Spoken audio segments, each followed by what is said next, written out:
Punjab national बँकेमध्ये total 545 जागांसाठी local bank officer म्हणजेच LBO या पदाकरिता भरती आलेली आहे. हा फॉर्म भरण्यासाठी सुरुवात 20 जुलै 2026ला झालेली आहे. याची लास्ट डेट ही 9 ऑगस्ट होती, पण ती आता वाढून 16 ऑगस्ट 2026 करण्यात आलेली आहे. आपल्यासाठी संधी आलेली आहे की आपण गमवायची नाही. जर तुम्ही आतापर्यंत ही फॉर्म भरलेला नसेल तर हा फॉर्म नक्कीच भरून घ्या.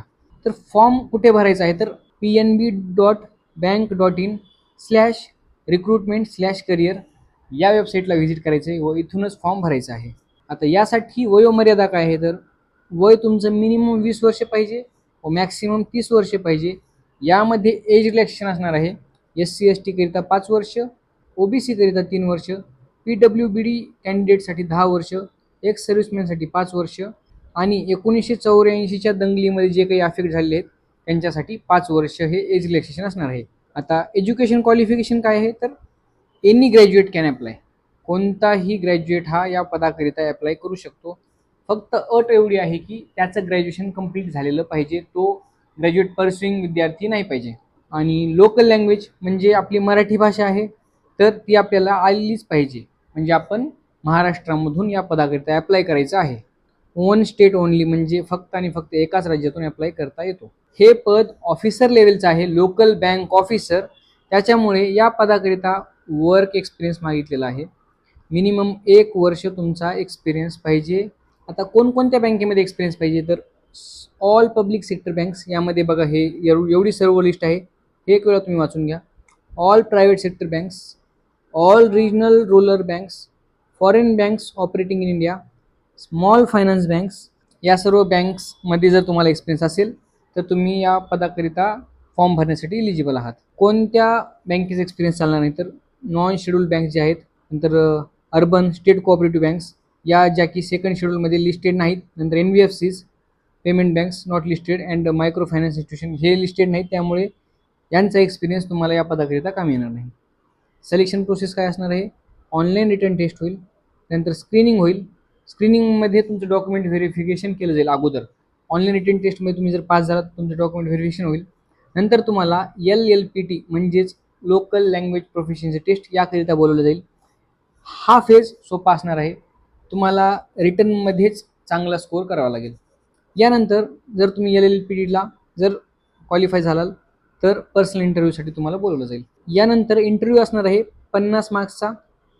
SC STच्या विद्यार्थ्यांसाठी मिनिमम क्वालिफाईंग मार्क्स आहेत 45%, जे की 22.5 मार्क्स पाहिजेत SC STसाठी. आणि इतर कास्टसाठी 50% मार्क्स मिळणे आवश्यक आहेत, म्हणजे 25 मार्क्स मिळणे तुम्हाला आवश्यक आहे इंटरव्ह्यू क्वालिफाय करण्यासाठी. आणि जी फायनल मेरिट लिस्ट आहे ती रिटर्न टेस्ट प्लस इंटरव्ह्यू या दोन्ही मार्क्स कंबाईन करूनच लावली जाईल. आता ऑनलाईन रिटर्न टेस्ट जी आहे याचा सिलेबस काय असणार आहे तर reasoning and computer aptitude 25 question असतील 25 मार्क्ससाठी. आणि यासाठी सेक्शनल टायमिंग तुम्हाला दिलेलं आहे 35 मिनिटे. The data analysis and interpretation 25 question 25 marks, duration 35 minute. English language 35 question 35 marks आणि duration 25 minute.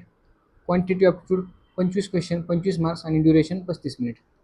General economy banking awareness यासाठी 50 क्वेश्चन असतील 50 मार्क्स असतील व 50 मिनिटे तुम्हाला वेळ दिला जाईल.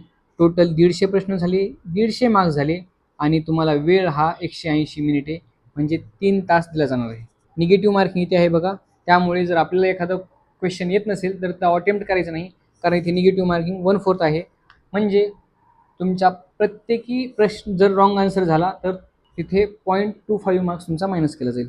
आता सॅलरी कशी मिळणार आहे तर या पदाकरिता बेसिक हे 48,480 आहे.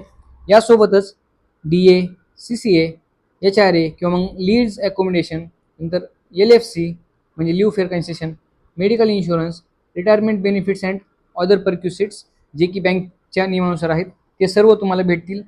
याचा अर्थ तुमची सॅलरी भरपूर असणार आहे. आता अप्लाय करण्यासाठी फी आहे जी की नॉन रिफंडेबल असणार आहे.